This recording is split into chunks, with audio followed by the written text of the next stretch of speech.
everyone out there. Welcome to episode 49 of the Dear Herbalist podcast titled Creating Optimal Conditions for Self-Healing.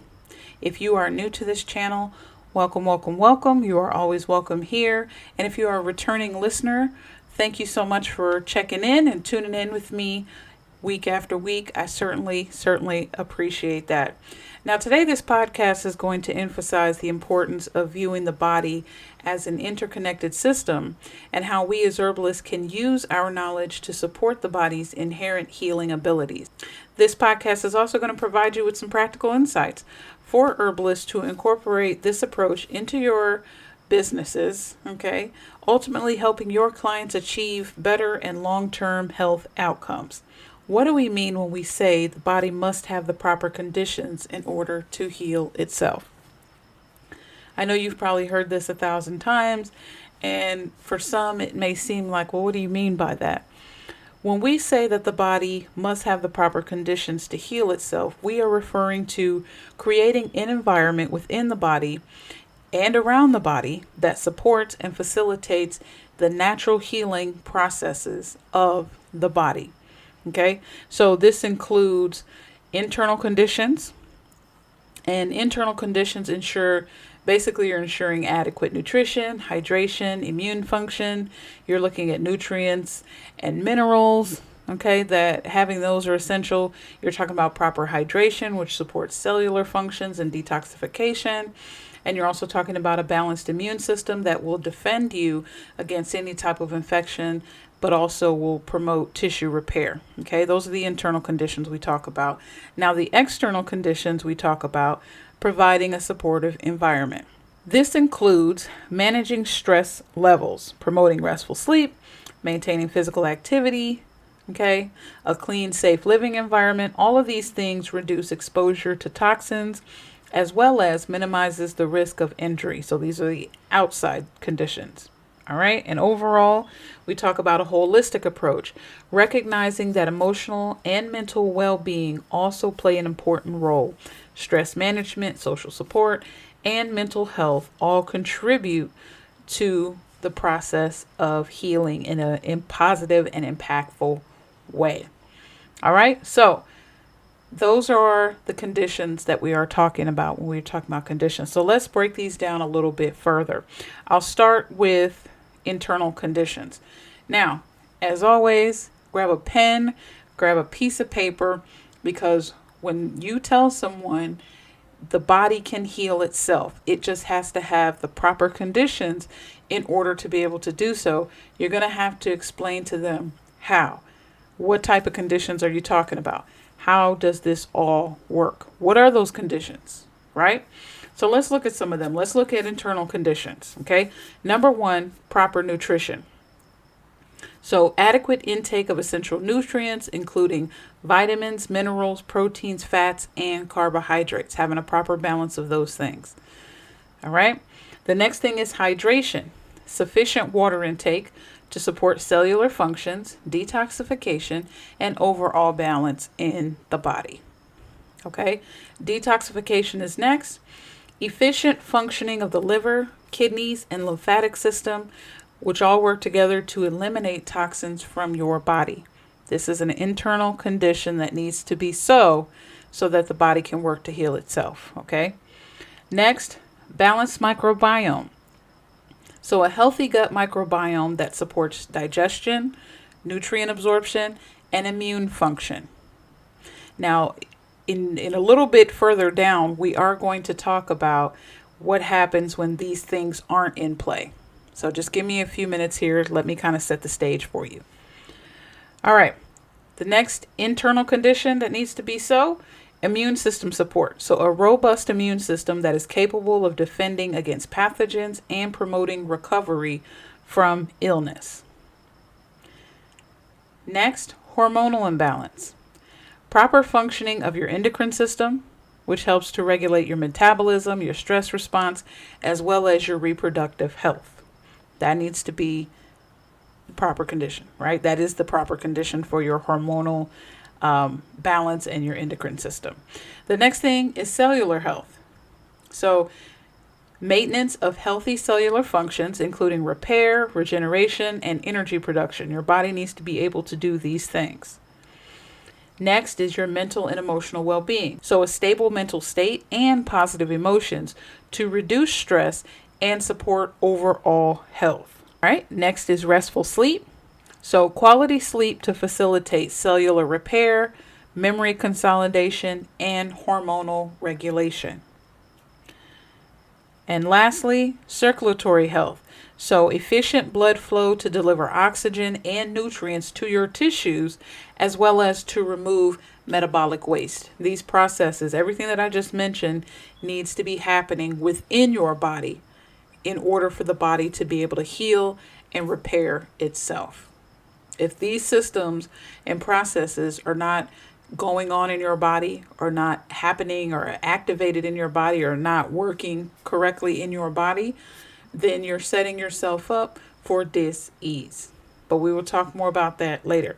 Now let's look at the outside conditions, and what they need to be in order for the body to be able to heal itself. Okay. Number one, a clean environment. So you need exposure to clean air, water, and minimal environmental toxins.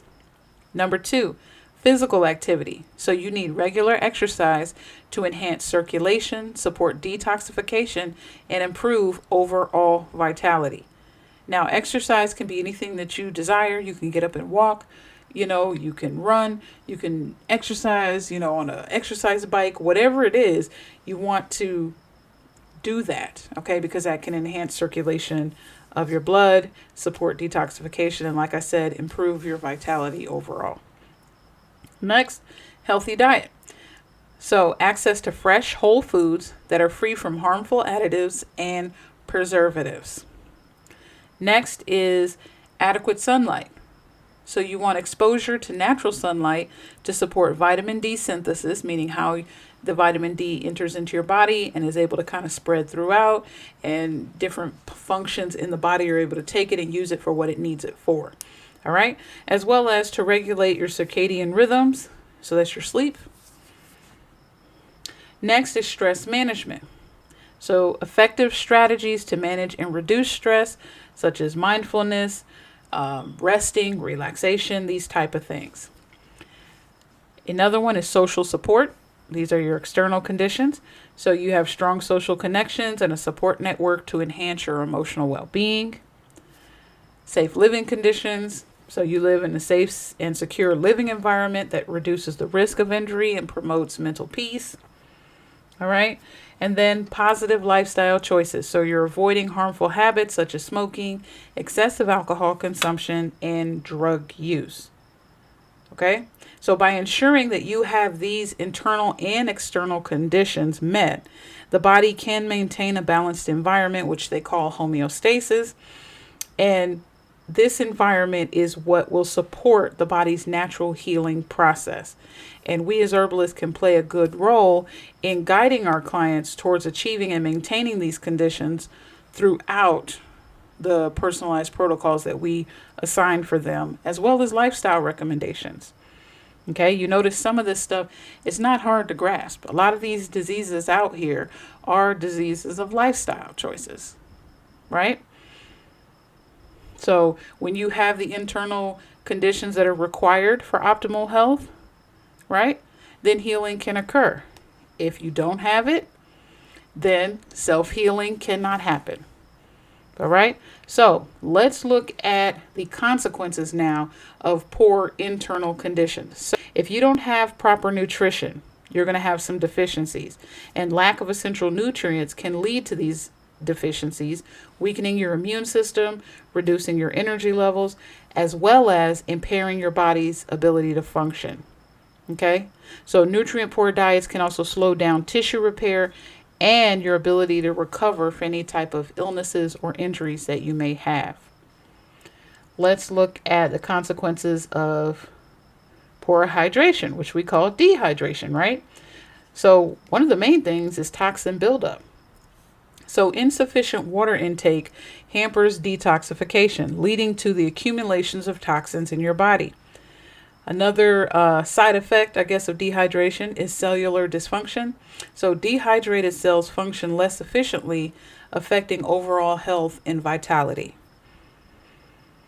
Another one, inefficient detoxification. So you'll have a toxic overload, all right, which we talked about. You can have buildup of toxins, which can damage your organs, disrupt hormonal imbalance, and impair your immune function.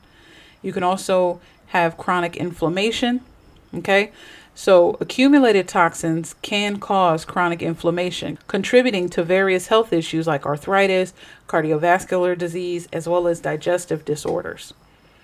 If you have an imbalanced microbiome in your gut, you can have digestive issues. Okay, so you can have an imbalance of your gut bacteria, which can lead to digestive problems like bloating, constipation, diarrhea.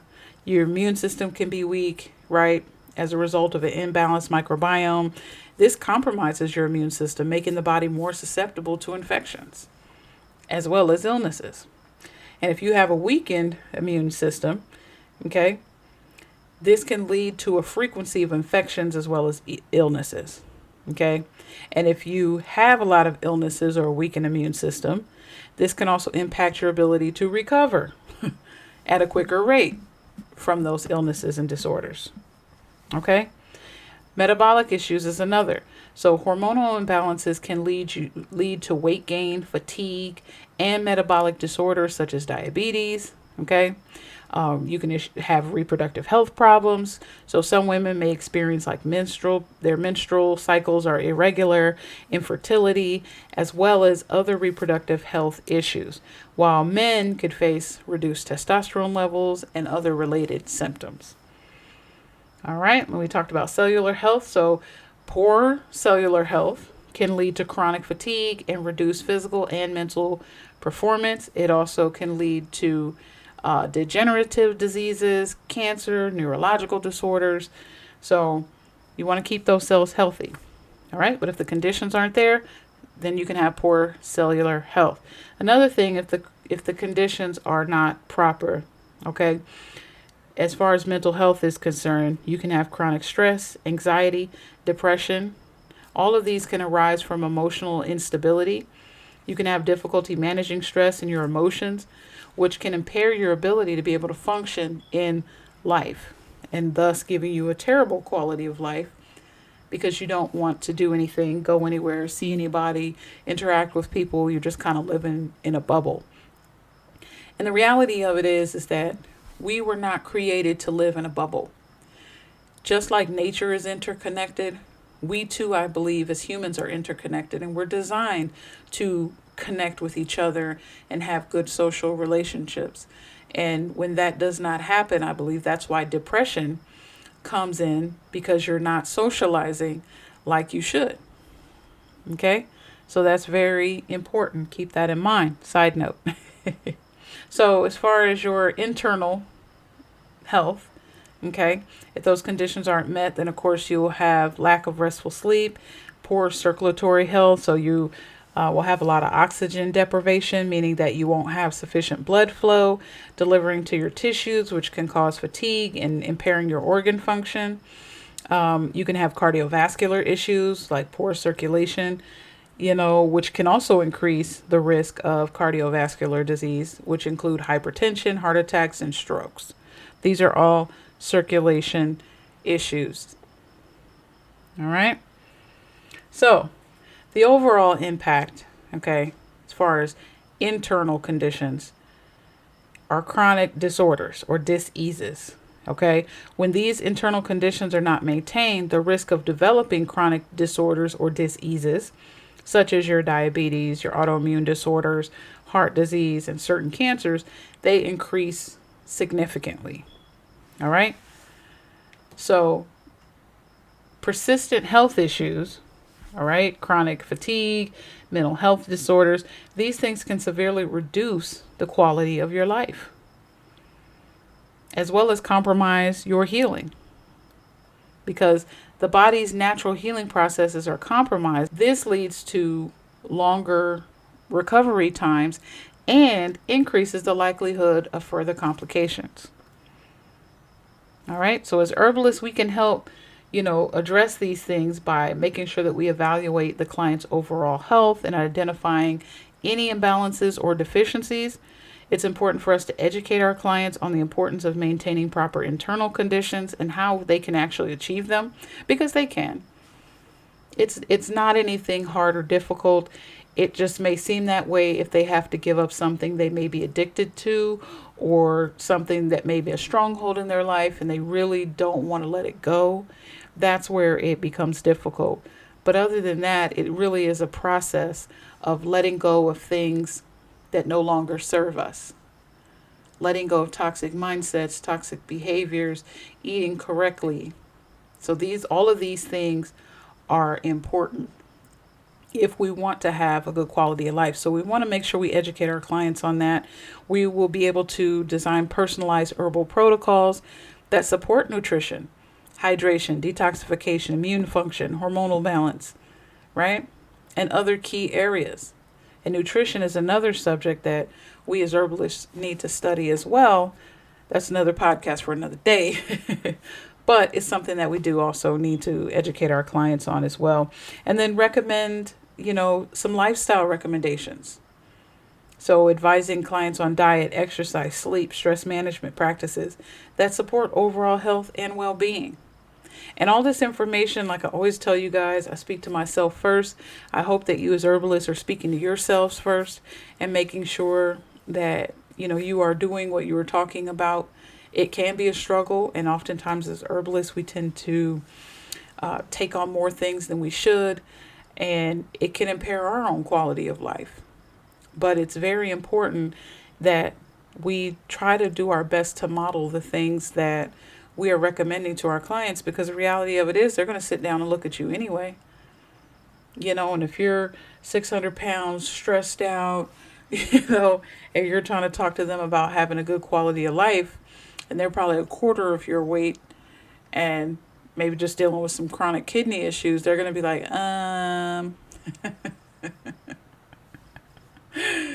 you know what I'm saying? So it's like, you just kind of want to make sure that you're living a life that you're talking about, especially because you want to be the best and most effective person that you can be, and then encourage your clients to do the same. All right. Now, let's talk about some of the consequences of poor external conditions. Well, one, toxic exposure to polluted air, water, and soil. Okay. Oxidative stress.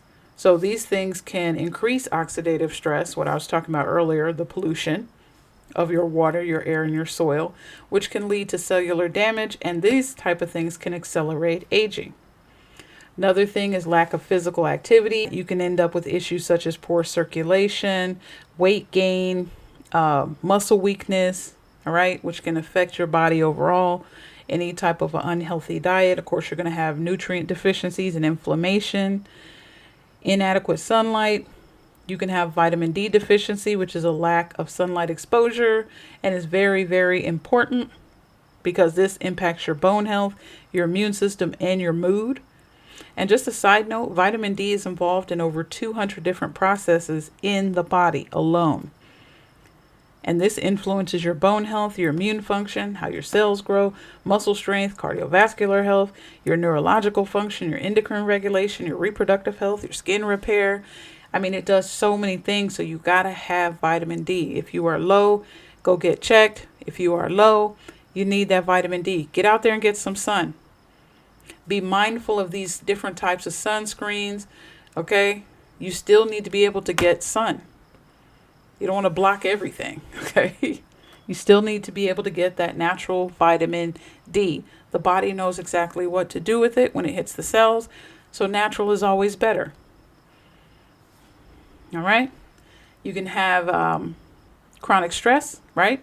That's the negative aspects of the external conditions, chronic stress, which leads to hormonal imbalances, mental health issues like anxiety, depression, okay? Lack of social support, so emotional distress, reduced coping mechanisms. If you don't have that support, sometimes you'll mess around and feel like you're alone rather than talking to people or reaching out to people. That's very important. unsafe living conditions. Okay, these increase the risk of accident and injuries, which is dangerous. Negative lifestyle choices such as smoking, excessive alcohol consumption, drug use, all these things can lead to addiction, organ damage, increased disease, poor hygiene, inadequate sleep. So if you look at all these external conditions, this is the negative side of that. This is what can happen if your external conditions are not proper. And that matters just as much as your internal conditions. So they have to be on point. If not, then the body's natural healing processes are hindered. And this leads to prolonged recovery times, frequent illnesses, as well as greater susceptibility to infections. As herbalists, okay, these are some things that we can do to help our clients address and mitigate the effects of poor external conditions. Okay, meaning that our external environment being poor. These are some things that we can do to help people. Number one, we can educate our clients on ways to reduce exposure to environmental pollutants, such as consider using air purifiers, drinking filtered water, maybe choosing organic foods, growing their own. Okay, we can encourage physical activity and herbs that support muscle health and enhance energy levels, such as ginseng and ashwagandha. We can talk about herbal supplements to address nutrient deficiencies and promote digestive health. And we can talk about, having a balanced diet, a nutrient-dense diet, okay, that supports overall health. Another thing that we can do is encourage our clients to build and maintain social connections through community activities, support groups, social networks. All of these things are important.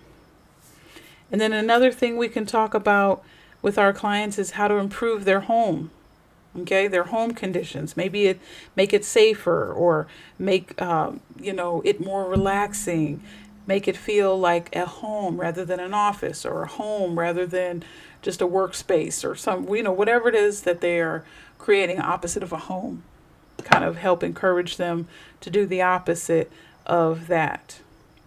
But no matter what, as herbalists, we always want to recommend herbs to support detoxification and recovery from substance abuse. We want to talk about how to address these external as well as internal conditions. Okay.